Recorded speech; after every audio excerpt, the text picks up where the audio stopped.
Hi, magandang umaga po sa inyong lahat. For our first reading of the day, meron po akong pinost kaninang madaling araw or kaninang umaga, no? Hindi ko pala na-post kahapon yung second reading of the day. But ayan, na-post ko na po yung second reading of the day, and now we will go to the first reading of the day for today, Wednesday. Ayan.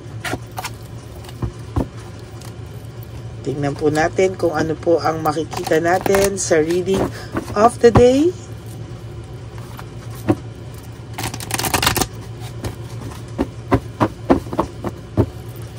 Balasahin lang po natin mabuti.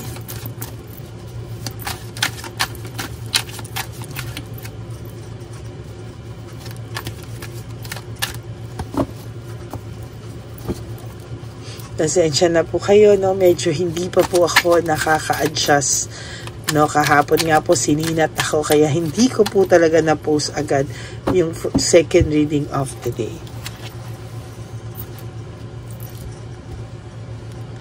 Pili na po tayo ng 10. 1, 2, 3, 4, 5, 6, 7, 8, 9, and 10.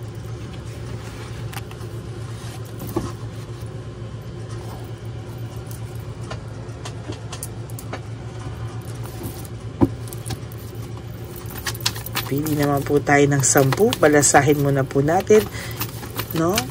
Tsaka po tayo pipili ng 10.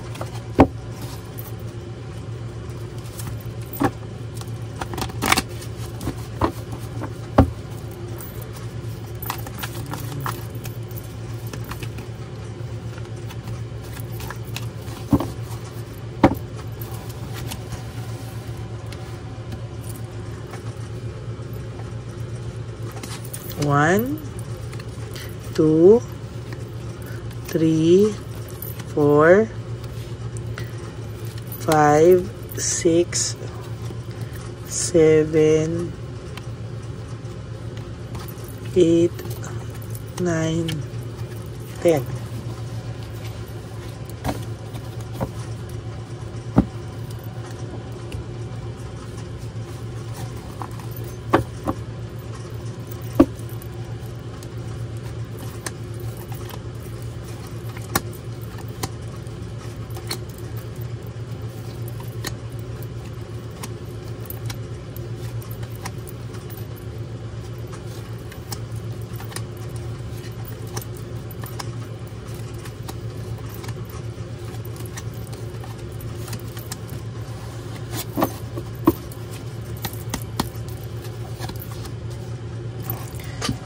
Sa nakikita ko po dito, may tao pong nahihirapan pong magdesisyon, no? Nahihirapan po siyang magbigay ng desisyon, nahihirapan po siyang desisyonan ang mga bagay-bagay. Nahihirapan po siyang bigyan, sorry po, nasira yung. Nahihirapan po siyang bigyan ng desisyon ang mga bagay-bagay ngayon sa buhay niya, no? As a matter of fact, hindi niya po alam kung ano po ang kanyang gagawin. Ako, sorry po, nahila.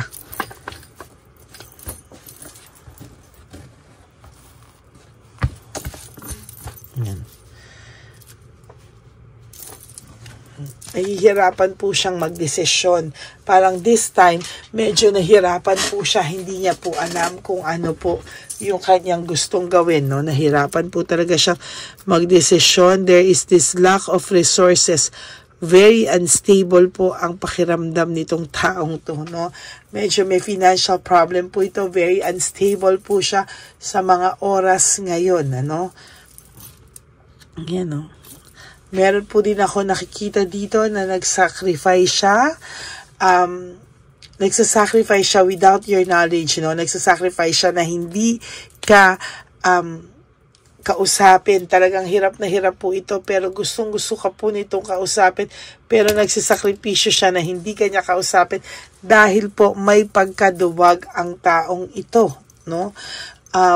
Inahihirapan siya, hindi niya rin alam, gusto kanya puntahan, pero kahit papano ito po ay nag-iipon din kasi nasagad po ito sobra, no?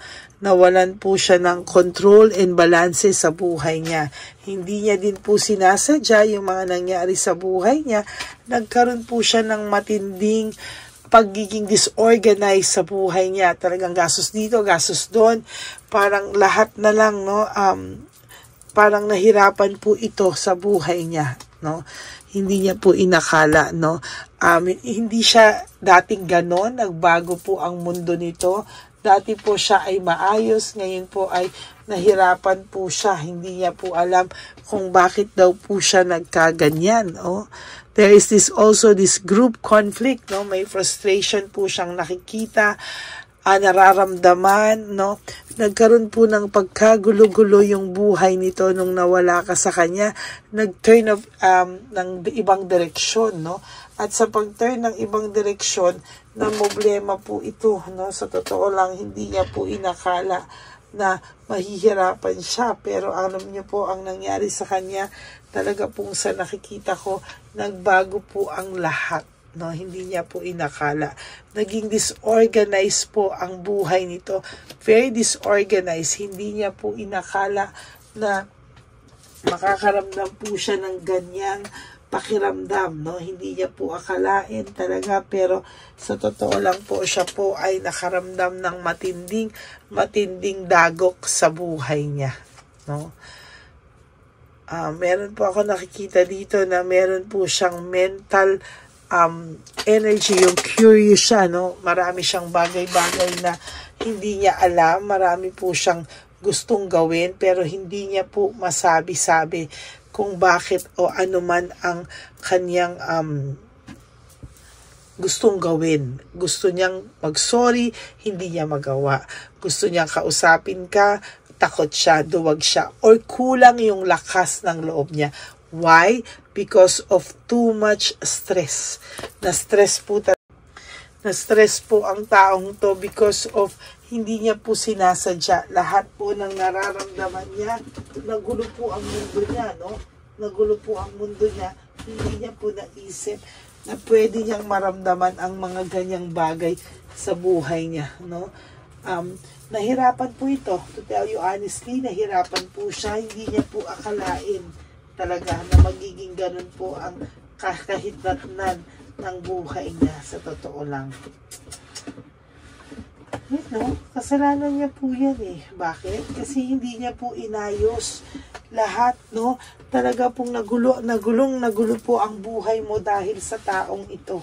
No? Hindi niya po ine-expect na makakaramdam siya ng matinding pagbabago sa buhay niya. Akala niya po talaga ay malungkot po ang naging buhay niya. Akala niya po magiging masaya siya. Hindi niya po inakala na sa ganitong sitwasyon babagsak ang lahat, no? Hindi niya po inakala talaga. Yan po yung nakikita ko, no? Hindi niya po akalain na sa nangyari sa kanya, ganyan po yung mangyayari, na mababago po ang takbo ng buhay niya, no? Akala niya po magiging masaya siya. Akala niya po hindi niya po inakala na there will come a time na hahanap-hanapin ka rin niya ulit, no? Na ang buhay niya ay tatakbo na lang ulit sa ganito, no? Na ang buhay niya, sa totoo lang, ay umikot din naman sa'yo, no? In fairness sa'yo, umikot din ang buhay niya sa'yo. Kaya ganyan po, sa nakikita ko. Ngayon, hirap na hirap po siya ngayon, no? Hindi niya po alam kung ano po ang gagawin niya. Pagod po siya sa buhay niya ngayon, no? Kasalanan din niya po yan eh. No? Kasi yung mental energy, siya ngayon po yung nakakaramdam ng matindi pong karma. No? Hindi niya po akalain na magiging ganon kabigat sa kanya, no? Na ang bigat po ng dating. Kasalanan niya po yan. No? Kasi po talagang sa nakita ko po sa kanya, hindi niya po inisip yung magiging consequences ng actions po niya, no? Yung actions po niya ay nahirapan po siya ngayon. Hindi niya po alam kung bakit daw siya nakaramdam ng matinding ganyan, no? Kasi po sa totoo lang, sa totoo lang po, yung buhay niya po umikot lang sa ganyang paraan eh. No? Parang napakasaklap po ng nangyari sa kanya. Hindi niya po inakala, no, na mangyayari yung mga ganyan, no? Ang akala niya po, okay lang, masaya naman ako, masaya naman lahat, no? Ang hindi niya po inakala, ang saklap daw po ng kapalit ng tadhana sa kanya. Yun po yung hindi niya po inisip, no? Yun po yung hindi niya inakala. Kaya, no? Umaasa pa siya, no, na kahit papano may kahihitatnan. Umaasa pa siya na kahit papano, baka naman, no? Baka naman daw pwede pa, no? Baka naman daw umaasa siya na someday magiging maayos pa din ang lahat. Pero sa ngayon po, tatapatin kita, naguguluhan po ang taong ito.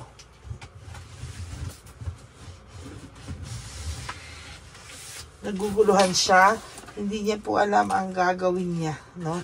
Parang pagod na pagod po siya sa buhay niya ngayon. And to tell you honestly, mahihirapan po siya sa mga susunod na araw sa buhay niya. Mahihirapan po siya. Hindi niya po yan maiisipin at iisipin niya po talaga na kawalan ka niya. Kasi sa ngayon po, sa totoo lang, no, iniisip niya po talaga ikaw ngayon eh, no, na okay, kawalan ko siya, pero baka naman ako pa rin ang habulin niya, no, baka naman daw kaya pa na siya yung habulin mo, no. Pero sa totoo lang po, huwag mo pong gagawin na ikaw ang hahabol sa kanya. Why? Kasi po, hindi mo po deserve na ikaw ang humabol sa kanya. Hindi mo po deserve na, alam mo yon, ikaw yung maghabol, no? Dahil sa sakit ang ginawa niya sa'yo, ikaw po ang dapat niyang pino-pursue. Pero dahil sa taas po ng pride niya, pakiramdam niya po, hindi niya po kakayanin na siya po ay magbagsak ng ganong kalalang pride, no? Hindi niya po akalain na kaya niya pong tapatan yung mga ganito, no? Kasi nasabi ko po sa iyo, hayaan mo lang po siya, no? Huwag ka po magpapadala sa sitwasyon na kung gusto niyang ikaw pa yung maging victim, siya pa yung maging biktima. No, always choose yourself, no? Talaga pong hindi po dapat na ikaw ay gaganunin niya, no, na ikaw pa yung i-expectin niya na i-expectin niya pa po na ikaw pa po yung mangyayari po itong lahat na mag-o-okay kayo dahil po sa'yo. Huwag mo pong bibilihin yung ganong idea, no? Kasi hindi mo po deserve lahat ng yan. Sinasabi ko po sa'yo. You deserve a better, kasi sa totoo lang, sa nakikita ko po sa kanya, para po siyang nalilito, no? Parang gusto niya pong padaliin po yung buhay niya. Parang gusto niya pong, may mga nahuhulog dito na hindi ko alam. No, mag-isa lang naman po ako. No, parang ang iniisip niya po kasi ngayon is somehow maging maayos ka po. At puntahan mo siya, lapitan mo siya, parang hello, ikaw pa rin, after all ng ginawa niya sa'yo, ikaw pa rin po ang gusto niyang humabol. Yan ang pigilan mo po, no? Para ka po niyang ginagawang mind game, no? Hindi mo po deserve ang mga mind game na ganyan. You don't deserve to be treated that way. Nasaktan ka po. And sa nakikita ko po, mas kailangan mo pong piliin ang sarili mo right at this very moment. Okay? Maraming salamat po sa pakikinig mo sa akin dahil hindi ko po talaga maiwasang hindi sabihin sa inyo yan Dahil ayan, no, gusto niya pang mag-reach out. Gusto niya pang, siya pa rin, ano, may insecurity pa siyang nararamdaman, ano. Meron din ako nakikitang tension, no. Nasasaktan ito ngayon, may tension itong nararamdaman. Maybe nagpapanik siya.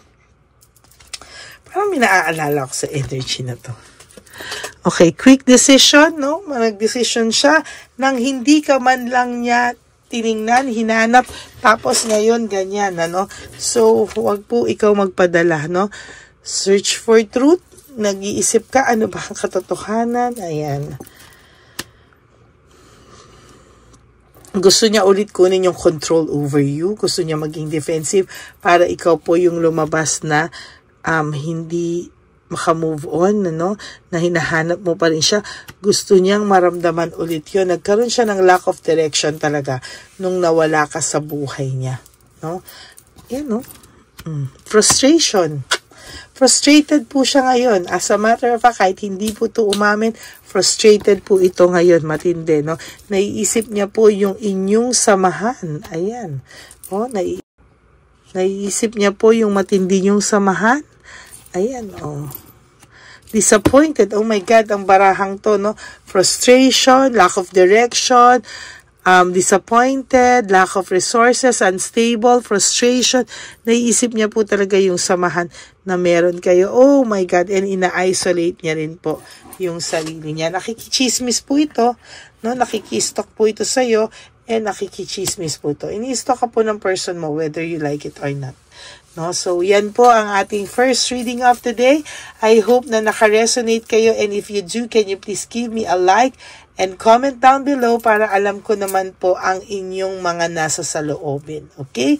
And for those of you who would like to have a private reading with me, you can message me po at Ladyly Elena, that's Ladyly Elena. Nasa dulo po yan ng ating video. Diyan nyo lang po ako makokontak. That's my only official and legit FB account. Ayan, no? Maraming salamat po sa inyong lahat. And, for those of you who would also like to give me a super thanks for this video, I would really appreciate that and love that from the bottom of my heart. Lalo na po na tayo po ay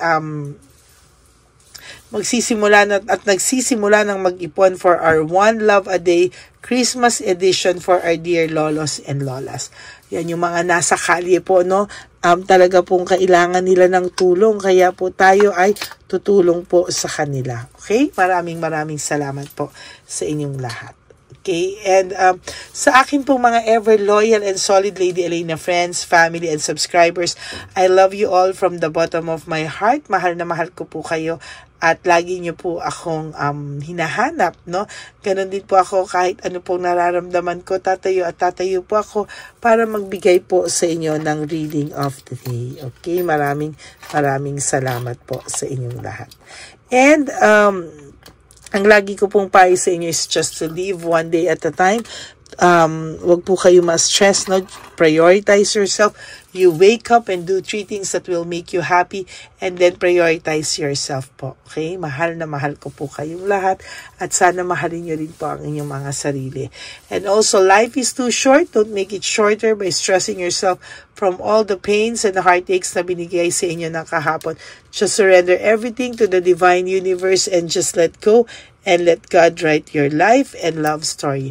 I will be back for another set of reading. Wag po kayong malulungkot. Ako po ay magbabalik for another set of reading. God bless you all, and I love you all from the bottom of my heart. Bye! Please, no skipping of ads po. Tulong nyo na po yan sa ating channel. Maraming salamat po.